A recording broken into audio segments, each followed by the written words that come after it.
Everyone, welcome to the Stay Hungry podcast. Joel and Andy at Codebreak. Today we're going to be talking about succeed or learn. Marketing is about testing and measuring.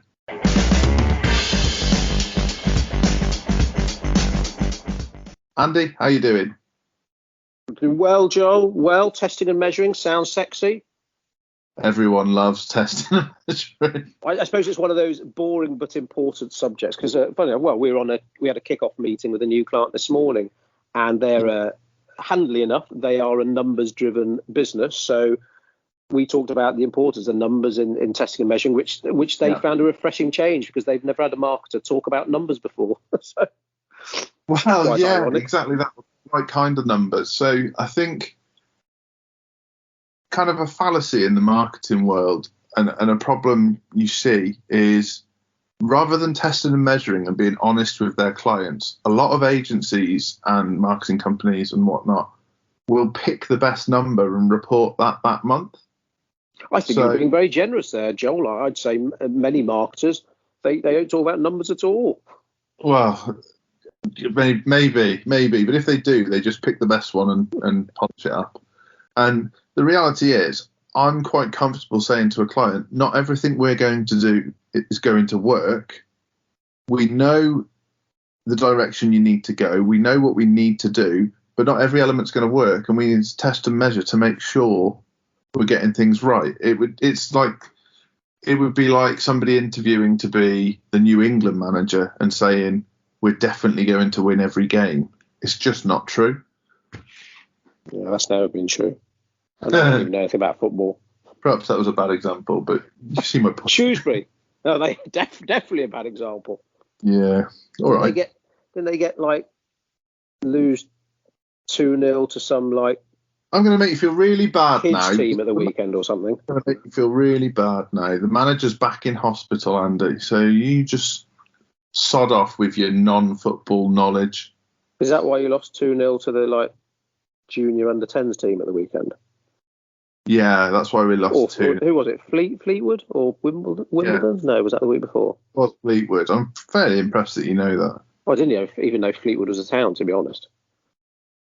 Oh yeah, it's a lovely town just north of Blackpool. Have you not been there? Oh right, okay. Good football team, I've heard. They were on Saturday. Really good on Saturday. Oh, so he's back in hospital. Yeah, no, I did see that. His pneumonia's kicked in or something. Is that right? Yeah, COVID pneumonia. Yeah. Is he going to be all right? I think so. Apparently he's on the mend. Get well soon, Steve. So how do we get to talk about football? Oh right, yeah. You started it. Promising results. Really. Yeah. I mean, it's difficult because testing and measuring it's so important. I think it traces back to the old joke about I know half of my advertising works. I just don't know which half. And there's a lot of traditional media historically that there are many numbers you can show. You can say, right, an ad in my newspaper, I can tell you roughly how many people read my newspaper. But to be honest, I can't tell you much more than that. I can't tell you how many of them are men or women or how many people are going to spend how long on page 17 where your ad is.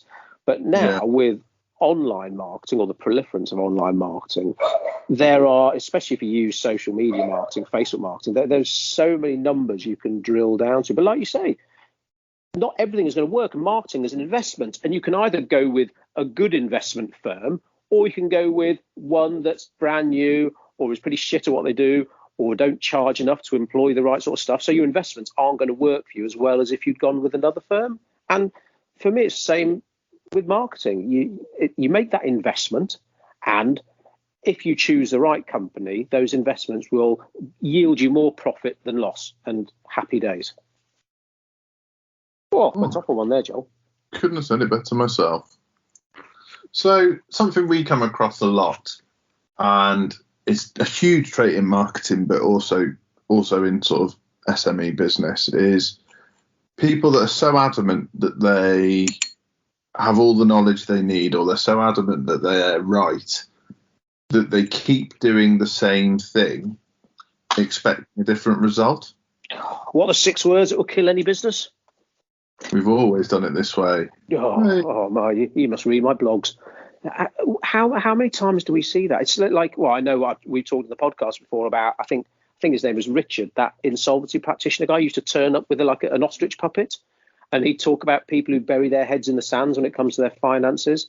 And it's the same with their marketing. It's like, I've always been in the local paper, always been in the Yellow Pages. Like, well, your sales are going down. You need to start looking at your marketing, but they don't change anything or even contemplate changing anything. Was it Einstein that said the first sign of madness is always doing the same thing and expecting a different result? Is that right? Well, I don't know. I tell you something. If in doubt, choose Einstein, because pretty much every quote I see online seems to be Einstein. I don't really do much physics, He just wrote quotes all the time. Like, what was the one I saw? If you can't explain something to a 6-year-old, you don't understand it well enough. Yeah, it was Einstein, cool. or it was the Count from Sesame Street. It was one or the other. I can't remember which. Sesame Street, bloody hell, is that still going? Gosh, I don't know. I hope so. Yeah, I mean that's. I mean, God, that did so much for children's learning. I used to remember watching that as a kid. Is that the one of Big Bird?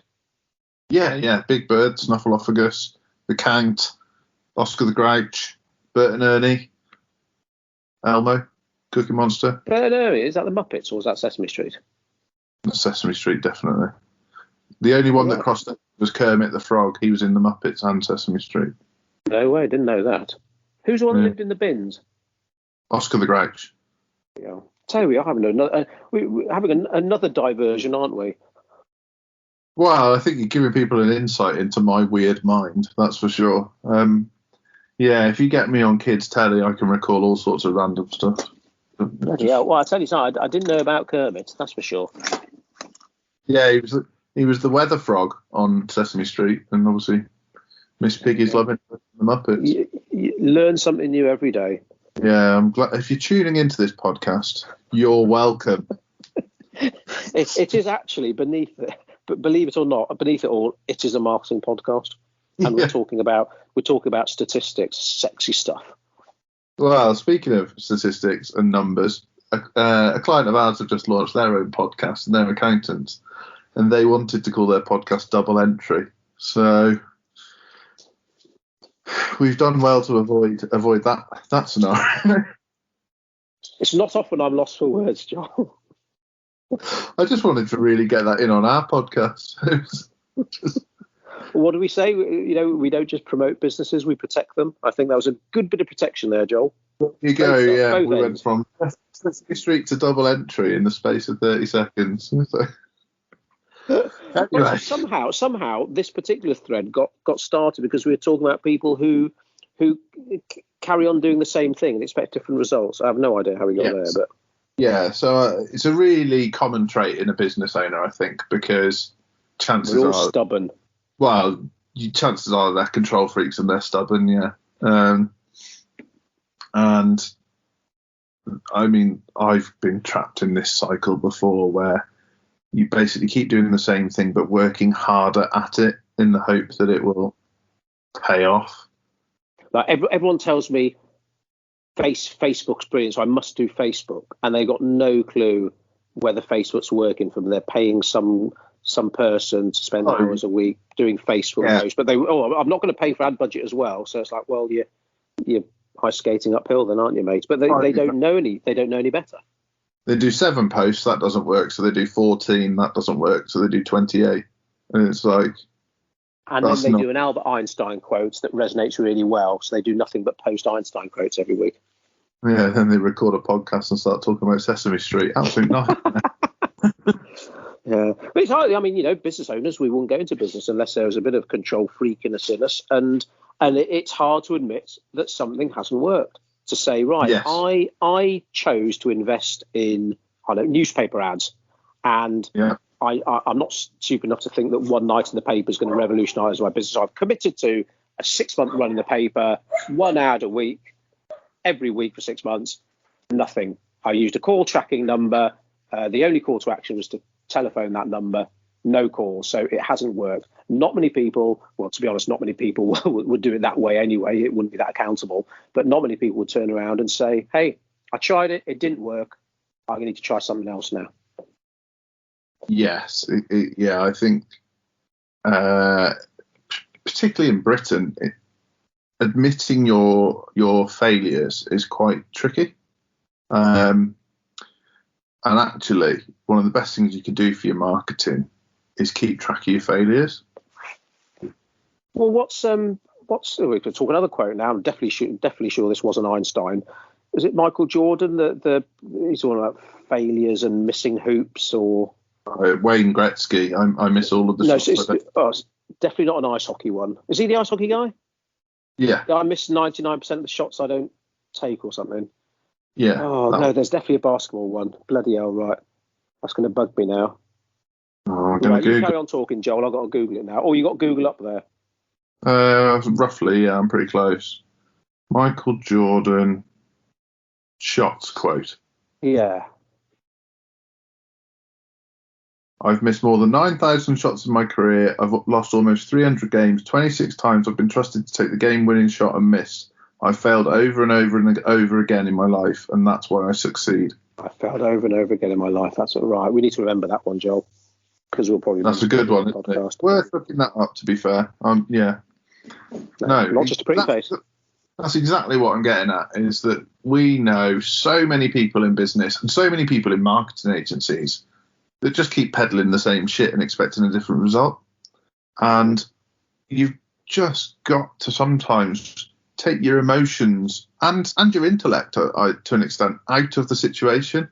Just because you're clever doesn't mean you're right. And believe me, I'm the worst in a pub quiz. I start kicking off when I think the questions are wrong and all sorts. But we still won that quiz, and you still kicked off about one of the answers. Yeah, exactly. Sometimes you've got to take your ego. It's like, Joel, shut up, we won. No, I want to recount on that question. That question was not correct. Won by more. I'm telling you, Uruguay won it. Yeah, I remember it well. So numbers. Yeah, so I suppose, as marketers, when we do our monthly plan and review sessions with clients, going through numbers, say, right, okay, well, this ad design, it didn't work as well as we hoped, but this other one worked really well, so we'll divert the budget from that one to this one. And yeah, sometimes numbers go down. If you do a spectacular launch, unless you carry on pumping more and more money in, at some point things are going to plateau, and you need to rethink, rejig, and not start again from scratch, but work on a new campaign, whether it's doing 90-day campaigns, every 3 months or whatever. But it's an adapting to the environment. I mean, obviously, things like pandemics, hopefully are once in our bloody lifetime, but there could be recessions. A common occurrence, of course, is things like aggressive competitors opening up round the corner. That can force you to change your marketing. So you got to adapt and look at the numbers. Make it more scientific, which does sound weird because, like I say, marketing, we like all the pink, shiny, sparkly stuff, don't we? You don't, but yeah, most of us do. I like sparkly stuff. Yeah, not so fussed about the pink, to be honest. It's like, fucking hell, find a more original colour. Oof. So that said, I have just ordered a rather fetching pink cycling jersey. Oh, I need to get a cycling jersey. Sounds really bad because I was ordering one for Emma for Mother's Day, but it's sort of free delivery over £100, so I bought one for myself as well. I tell you what, if you run an e-commerce website and you haven't got a limit where suddenly delivery becomes free, you're missing a trick. I know this is going off on a tangent again, but the amount of websites, I've just done exactly the same this morning. I need a pair of trousers, and the trousers are £20, but free delivery on the website was £60. So quite a jump. So I just ordered a shitload of other stuff. So Rafa love their cycling gear. It's free delivery over £100. So their short sleeve cycling jerseys tend to start at 60. So I put Emma's into a basket because I know the sort of colour she likes. I thought, right, that would be a nice present from the kids for Mother's Day. So I put that in. I thought, all right, okay, it's £60, but it's £5 delivery. So rather than pay £65, I've now paid £120. Yeah. But I love e-commerce. We need to come up with our own product to sell, Joel, to be honest, because we sell. I need to rephrase this now, otherwise it sounds big-headed. But we help e-commerce clients sell a lot of stuff, and quite excited thinking about what can we sell some cycling jerseys or something? No, you've got a bike now. Yeah, but it's different kind of biking. I mean, I'm concerned that you wear Rafa. I thought people that wore Rafa have to be good on a bike. So, well, Joel, because I'm just a blur. I'm getting better, My average speed this morning was 23.7 kilometres an hour. To be fair, that must feel fast because obviously that would be ridiculously fast on a bike. It does. Till we were watching Paris-Nice yesterday, the first stage, and every now and then, the speed pops up in the bottom right-hand corner, and it looked like they were pootling along, flat bit of road, legs weren't turning very quickly, 56 kilometers an hour.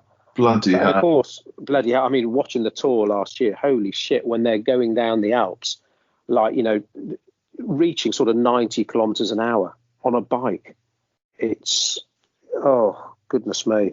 Well, I mean, they haven't balls of steel. They've been down Buildwas Bank, so. So we went down Buildwas Bank the other day in the car, and because I was thinking, right, if I could cycling from my house to my mum's house is bang on 40 kilometres. I said to Emma, well, if I did the Buildwas route, it would all be really nice until I hit that bank, because that's a long way up. Good challenge, though. Have you? I've only gone down it so far. I come back a different way. Obviously, I've still got to come back up that much height, but just not all of it. I wouldn't like to go up that road on a mountain bike. Bloody hell. Yeah, I know. I sometimes come up the other side. That's not much fun either. In fact, I don't think I've ever seen anyone cycle up the bank. You get. I think it's on the national cycle route, so you get the odd. Oh, you're throwing down the challenge now. Maybe I need to get that one done. Yeah. I think I'm almost approaching 1,000 kilometers. No. I'm trying to think what I'm doing on my Route 66 challenge now. All right. That's good. Anyway, Andy, you may or may not know if you're a regular podcast listener, is doing Route 66 in running and cycling. So he's not actually doing it on Route 66, but he's covering the distance of 3,000 and what kilometres? 3,700 kilometres, something like that. Yeah, so check out our social. If you'd like to donate, we'd be very grateful. That's a nice, gentle plug. There we go. Yes. All monies to the Harry Johnson Trust, who do some really cool work helping families and children who are struggling with cancer. So, that's thanks for that plug. That was cool. Yeah. So, yes. Right, numbers. I have no idea why this latest diversion was there. Something about Rafa jackets. Or how the hell do we get onto that? Ordering stuff for Mother's Day. Essentially, you bought yourself a present for Mother's Day, is what we've. Yeah, so here you go. An early Father's Day present. Please don't be offended, but I also bought myself a jacket. But I saved myself £5 on delivery. Right. So we talked about, obviously, you say about numbers and about some marketers like to cherry pick the best ones. I know you've got to look and invest and do more of what works well and less of what doesn't work so well. So being honest with the numbers, but. Well, the typical stubborn business owner also keeps trying to do the same thing, hoping it'll work next time. And another characteristic of that person, it doesn't have to be a business owner. It could be, your head of marketing, your marketing assistant, could be the marketing agency doing it for you. But rather than addressing the issue, they'll start to say, well, your competitors are obviously spending more on pay-per-click than you, or the marketplace just isn't buoyant at the moment, or there's a recession. Joel, don't. I don't. I know where you're going now. You're going to talk about the blame culture, and that's going to be me and you off for hours ranting. Basically, fucking blame culture. You and I talk a lot about accountability, and your latest favourite phrase is "own your shit." I want that on the wall, Joel. Oh, I'm cool for that. Can you tell Nev? Yeah. Excellent. Where that can go in our office, because there's not enough owning of your shit. Just for the listeners, Nev's a guy helping us reconfigure our office, so just ping that in there. Pretty random. Blame culture is rife. I think black and white thinking is quite rife at the moment. You're either right or you're wrong. There's no in between. People aren't allowed opinions anymore, but also people don't care about facts, and it's a real issue, particularly when it comes to marketing, because if you don't care about facts, your marketing is essentially a waste of time. Is that fair? Yeah, absolutely. There's a person I follow on Insta, a runner, and now and then they got some good stuff to show. But one of her pet hates is people who give advice about running and health when they're not qualified to do so. So they're not a qualified nutritionist or haven't got a PhD in biology or whatever. And so she goes on and on about how much these people, how much hurt they're doing. But then the next day, she'll post her own advice about running, health and fitness. And it's like, oh my God, you're not a scientist, you're not a nutritionist, you're not a PT.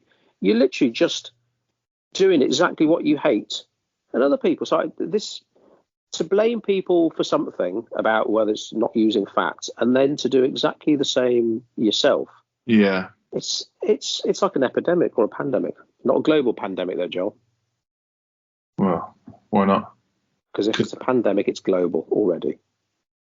It's like people who say PIN number. Anyway, that's a whole other rant. I'm not sure that's true either. It is personal identification number. It's not your personal identification number. The pandemic thing. No, I am right. Because if something's pandemic, it just has to be over a large area, like pan-European. Yes, pan-European would be across Europe. A pandemic is an epidemic that's covered, if not the whole globe, a bloody lot of it. A big area, which is why they use the word global. Oh! No, it's not a big area. It's pretty much the whole globe. It is equivalent to saying the cold snow.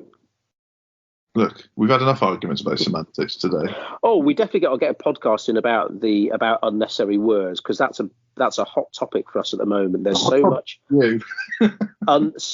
unnecessary fluff out there in the writing. People have forgotten the rules of direct response marketing. They don't cut to the chase quick enough. I think you're super harsh.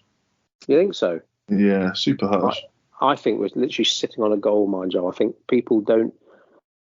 I'm not saying getting to the point from so clinically that you lose all friendship approachability. But I'm just gauging you. Super harsh. It was a joke. See, even I'm so used about hearing it now. People just. I think because you talk to all your friends on social and you read social all the time, and people talk to their friends a certain way, that spills out over into business as well. And I know all business owners are people too, blah, blah, blah. But you need to write differently. And I think at the moment, a lot of business marketing is written online, like you're writing to a mate down the pub.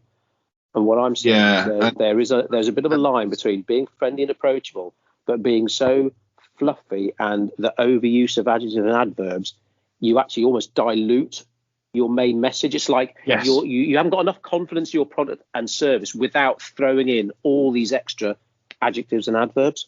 So I am. Obviously, I've ranted about false professionalism before. I'd class this under false positivity. It's where you're trying to provide emphasis where it's unnecessary. Yeah, our product isn't just fast. It's super fast. It's very fast. It's unbelievable. Oh, is that what started it? Broadband. Is your product fast? Broadband that started it. Oh, super fast broadband, yes. Oh, you found the source. It's all BT's fault. That's super fast. It's probably it's become one word now. It's been that ingrained in our psyche. But anyway, we should definitely do a podcast about this, Joel, because there's lots we can say. Because I think a lot of business owners, at the end of the day, you have all these marketing strategies in the world, but unless you can convey them, obviously, to the right people on the right platforms, it's all lost. So you need to know how to write. And obviously, every marketing company worth their salt has decent copyrights on board. But there's writing copy, and there's writing copy to sell stuff. Yeah. And I think so. There's been too much of a disconnect between those two. Yeah. Going deep, Joel. Deep dive. Deep dive. Deep dive. You can't say deep dive if you don't like the bloody prefix super. Deep dive. That's your pet hate, isn't it? It's one of, yeah. Everyone's taking a deep dive now. And it's annoying because quite a few people that I really respect say deep dive, but. Yeah, Rob Moore says deep dive a lot, I think. Yeah, a lot. Yeah. So blame culture. Before I rant even more about adjectives and adverbs, people never want to blame themselves, do they? They'll take credit, generally speaking, but they won't take the blame when things go wrong. You can blame, obviously, Corona, big one at the moment, which naturally has affected some businesses. But I do get annoyed. We were trying to get hold of. We went to a call centre the other day, massive national company. Because of COVID-19, we might take longer than usual to answer. It's like, holy shit, it's been a year, man. And why? What else are you doing? That annoys me Massively. You're still raking. In fact, you put your bloody prices up. So why aren't you employing more operators? But it's just, well, anyway. So some people blame the pandemic, and obviously some rightly so. But you mentioned competitors. That's a big one. Competitors are everywhere, bloody everywhere. Well, do something about it then. It's a free country. It's capitalism.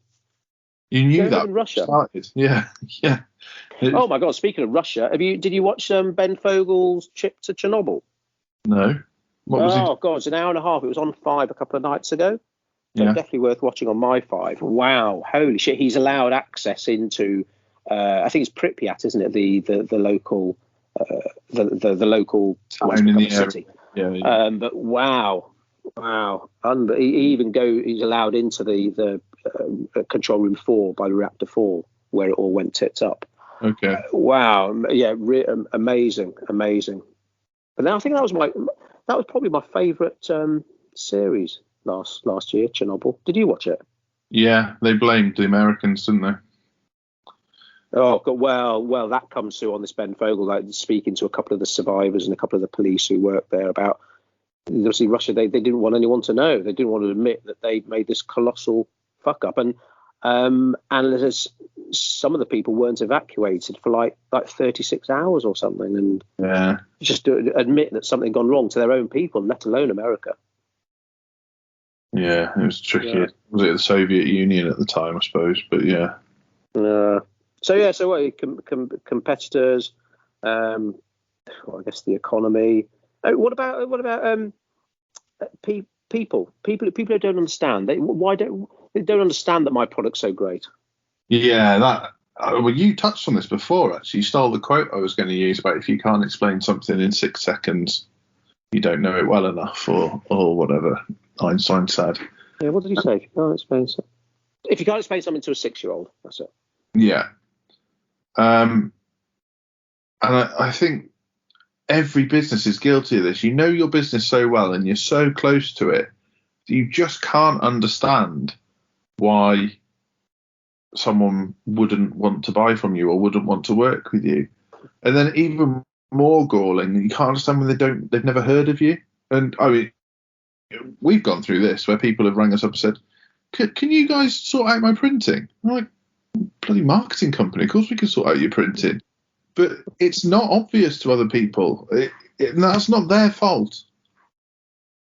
It's like business owners, we hopefully sell a product or service we love, and if it's involved your blood, sweat, and tears, I don't know, say you're a candle maker and you've made these vegan candles and you've sweated away for hours, you roped your kids in to do it, you get a stall on the market, and so you know exactly what's gone into making these. But if you can't convey that to people, they're just going to walk past your store and you're left there going, do you know how long it's taken me to make these candles? Why aren't you buying? Do you know that these are the only vegan candles in the whole of the UK? Do you? Well, no, of course I don't know. And to be honest, they don't care. It's not the fact that they don't understand. They don't care because you haven't persuaded them otherwise. It's not their job to give you money, and that's a hard fact to appreciate in business, I think. I've got a gripe about candles. Oh, go on. Emma makes her own, you know. Well, she might know the answer to this. It's very, very, very random. So you know the butcher, the baker, the candlestick maker? Yes. I always assumed that the candlestick maker was somebody that made candles. Who knows, made candlesticks. So then my research took me down the route of a candlestick is what holds the candle. Yes. Correct? But also, a candlestick is a candle. Oh, so I'm looking at Emma's. What do you call those? The big candles in the jar. Oh God. Yeah, see, that probably wouldn't be a candlestick. You're doing the long, thin ones, aren't you? Yeah, they're candlesticks too. Wow. So in the butcher, the baker, the candlestick maker, which one do they mean? And I'm assuming they mean the wax one, because that seems like kind of an old school trade, like butcher and baker. You got way too much time on your hands. I regularly worry about the big issues in the world. Is that why you can't sleep at night? Yeah. Right. So, people who don't understand. You mean you don't want to talk about that more? Oh, right. Okay. You know, it's bugging me now. Right, I'm going to have to get up now. Yankee Candle, there we go. That's what I was. Yeah, right. Okay, now I'm happy. We can move on. Thank God you cry. Candles that smell nice for about 30 seconds and cost 20 quid. Brilliant. Great business. Brilliant marketing that is. Yeah, call it like artisan bread, Joel. How much is this loaf? I don't know, 5 times more than a normal loaf. Why? Well, because the word. Well, it's like artisan, isn't it? So, yeah, basically, it's your responsibility to make sure people understand. It's not their fault that they don't.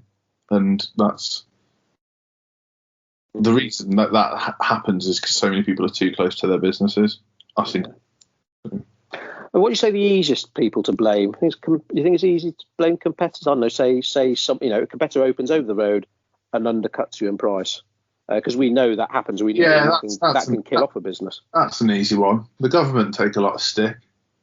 I know. Obviously, it was the budget last week, and straight away, one of the business groups we're in, they were all chatting about the budget, and I think the reality is, you can't do anything about it, so just get on with it. I know that, and I understand why you want to talk about it and why it might be annoying that corporation tax is going up, but they're not going to change their mind because Joel from Shrewsbury's not happy about it. So, yeah, I see so many people.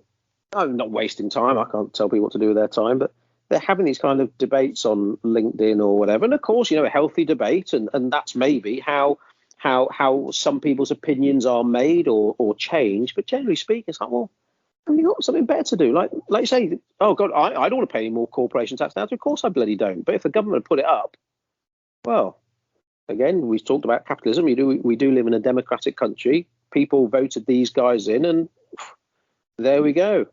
Yeah. Corporation tax is this. Okay. Pissed off. Now I need to get on with my job. Yeah, well, yeah, exactly that. Or go into politics or fiddle my books.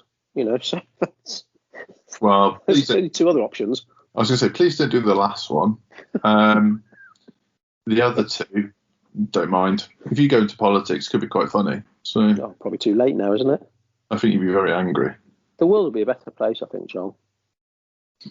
What's that thing in what's the second Star Wars?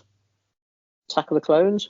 Oh, the second. Is it where he's arguing with what's her name, Padme, about dictators and stuff? And he said, well, you get the right dictator in place, it's all right. Yeah. I think you think that's what it'd be like if I was in charge. I don't know. I think you get too tangled up in all the nonsense. More support at the youth level. I definitely do that. That's a crime shame. All these youth centres closing and.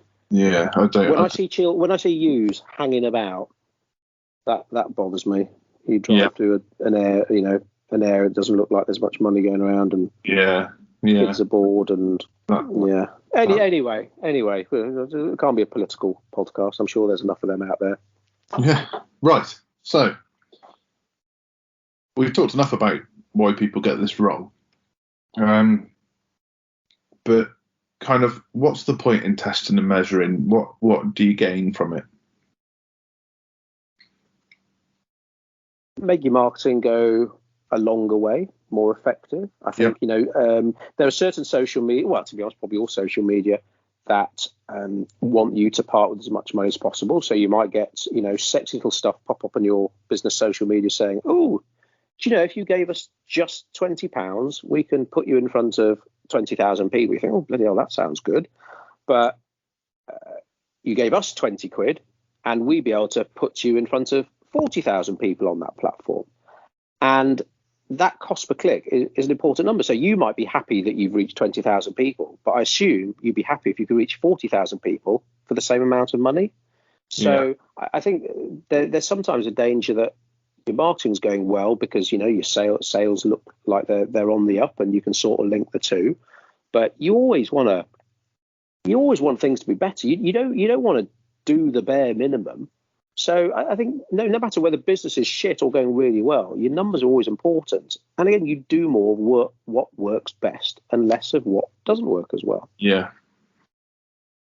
I think that's a real clear distinction as well, that the stuff that's not working well isn't a failure. It's your opportunity to learn.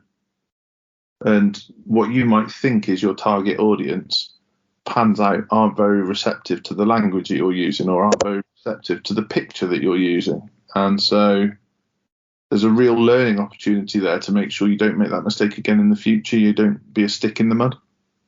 And I mean, how lucky are we to have this kind of flexible marketing opportunity? Whereas you think 30 years ago, you designed your full page ad in the Yellow Pages, there we go. And then, a month later, you think, oh, shit, right, I wish I'd designed that differently, or I wish I'd done this. And it's like, well, tough titties, that's it for the next 12 months. Yeah. You're stuck with it. Whereas now, you can literally change your stuff on a daily basis according to what the numbers show you. I was reading about exactly that the other day. So in Times Square, obviously they have all the billboards in Times Square. And they weren't always digital, believe it or not. They were once just big posters. And old school. Essentially, you bought that slot for 6 months. 6 months at a time? Yeah, originally. So how often could you change your creative over? Well, that's what the point of the article was, that your creative was fixed for 6 months. Originally. So they wouldn't come and take it down and stick up a new one every time. Bloody hell! Yeah. Wow. It was only that right then. It was only in the sort of late 50s that advertising agencies cottoned on to the fact that they can make more money by more frequently changing creatives. Bloody hell. If you got that wrong, you were stuck with it for 6 months. Where now you can test some things you can test in half an hour. It's amazing. I remember going to see a potential client ages ago, and they had an ad that they ran in the sort of monthly glossy magazine, and they been running the same ad for like bloody 18 months or something. And so naively back then, I assumed that means the ad must work really well for them, and I mentioned that in the meeting. I don't really know, to be honest. And I was like, oh, right, well, because you've run the same creative for like 18 months, I assumed it worked really well for you. And if it ain't broke, don't fix it. He's like, well, no, I never really get any sort of feedback on the numbers or anything. So I just, one of those things I never got round to. I was like, bloody hell. Yeah. Like, you must have tons of money. And it's when someone's got a perception that something works well and they're happy with, to a certain extent, they're happy until someone says, well, okay, would you like me to show you what numbers we can achieve and literally show you proper accountability? Yeah. And then, their ears prick up. Not that I've got anything against trade press. It can work very well, but with the right creative. Although, got to be honest, I think most, just seems to be most magazine ads see now just don't have that creativity anymore. It just seems to be, here's what I do, here's how to get hold of me. And I think if you're going to dip your toe in the water of press advertising, you need to seriously invest in getting a proper creative. And I mean the sort of, it isn't creativity if it doesn't sell kind of attitude to it. Yeah. I think the quote there, that wasn't mine. Yeah, all right, Ogilvy. So, I guess this leads on to kind of success culture. So we talked about blame culture, but something that we experience in a lot of businesses, and you see it in sport all the time, and in life. There's a lot of people out there that are more afraid of losing than they have the will to win. So they won't try things in case they go wrong, or they won't risk failure. And actually, if you foster that success culture early on, rather than have your team be afraid to fail, you're going to find a lot more opportunities in your marketing than otherwise. Yeah, it's that. I mean, that fear of failure, obviously it probably does vary from country to country, to be honest, but certainly, we know business owners who, they're very open. Yep, made mistakes, things haven't always worked out, and there are others that just crippled with fear that people might find out that something hasn't worked, and either they're surrounding themselves by the wrong people, they're surrounding themselves with people who would actually take the piss out of them and mock them and berate them. But other, certainly to choose your circle a bit more carefully. But other, obviously, you want more wins than fails. It's no good saying, oh yeah, it's okay to have failures, but yeah, I've had 9 failures and 1 success. well, unless your one success is a sort of KFC story where it's absolutely skyrocketed your fortunes. Yeah.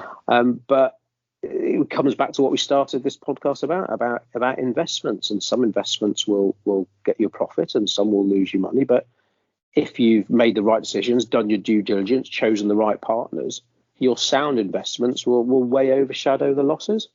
Yeah. And you end up significantly in the black. Yeah, definitely. I see what you mean. Yeah. And I guess in terms of your marketing, that could be anything from something as simple as keeping an eye on your weekly advert in a local parish magazine to having a team behind your £1 million Facebook campaign. Yeah, and I got to be honest with you, numbers aren't my favourite thing, and if numbers aren't your favourite thing, you need to employ someone or work with someone who does love numbers, because, well, like you just said, no matter what kind of ad you're running, the last thing you want to do is set an ad and just let it run and run without any kind of ongoing management of it. Yeah. And I think the real goal, the real success are there in almost like the minutiae. You don't want the paralysis by analysis. We've talked about that before. You don't want to spend your life immersed in spreadsheets unless you're that way inclined. You got to make sure you can see you can see the wood for the trees. Can't see the wood for the trees, but you've got to have your bigger picture in mind. But it's those numbers that will get you there. And maybe it's starting off with a modest investment, unless you're a real risk taker, you're not just going to chuck everything into one or two marketing pillars. You spread the risk, mitigate the risk, try a few different marketing pillars, and then if one goes pear-shaped, your whole roof ain't going to fall down. And for some, generally speaking, social media will always work for a business, but you've got to know how to do it. And if you don't know how to do it properly, then stop and either learn or put your money behind something else. Yeah. Or pay someone else to do it. Oh, Joel, that's a good plug. Ruthless. So, I mean, I think we've covered a lot of ground here, really. Say someone isn't quite sure about testing and measuring whether they're getting the most from their marketing. What should they do? Apply for a free discovery call with either myself or Joel. Visit codebreak.co.uk and apply for a free marketing discovery call, because we love numbers, believe it or not, or Joel more so than me, got to admit, and get to the root of how your marketing's been doing and how we can seriously skyrocket it. I do like numbers. I mean, the spreadsheets I did last weekend, I think I'm going to be proud of those for the rest of my life. So, did you do a maths A level? Me? Yeah. Did maths GCSE. Yeah, I did maths. I think I got a B somehow. Don't know how, but I did business studies A level. So that's Maddie's just chosen business studies for her GCSEs now, so quite pleased about that. That she's not a massive fan of maths either, and like I say, it's knowing the important numbers. Yeah. Because like we mentioned, social media, there are so many numbers you can look at, and you can get so bogged down. And we know business owners that spend so long looking at their numbers. They actually, I mean, one of them did realise that one of his staff had the finger in the till and bloody took 30 grand off him. Yeah. So you've got to have your eye on the big picture, but you've got to know the numbers that matter. Exactly. And the compound effect of numbers, which I think is something so many people overlook, that if someone dips in your till 1 month and then they dip in your till twice the next month, that's quickly going to put a hole in your pocket. Or if you reach 1,000 people on social media in January and 1,000 people on social media in February, the cumulative effect is you've reached 2,000 people, and you need to really start to get your head around that. And sometimes people only look at a moment in time without realising the full picture. It's just there's always learning. It's an ongoing process, isn't it? Things change and develop, but the brilliant news is the tenets, the principles behind marketing will never change. Yeah, exactly. Nice one. Right. Well, we'll catch you again for another episode. Take care, everybody. Bye-bye.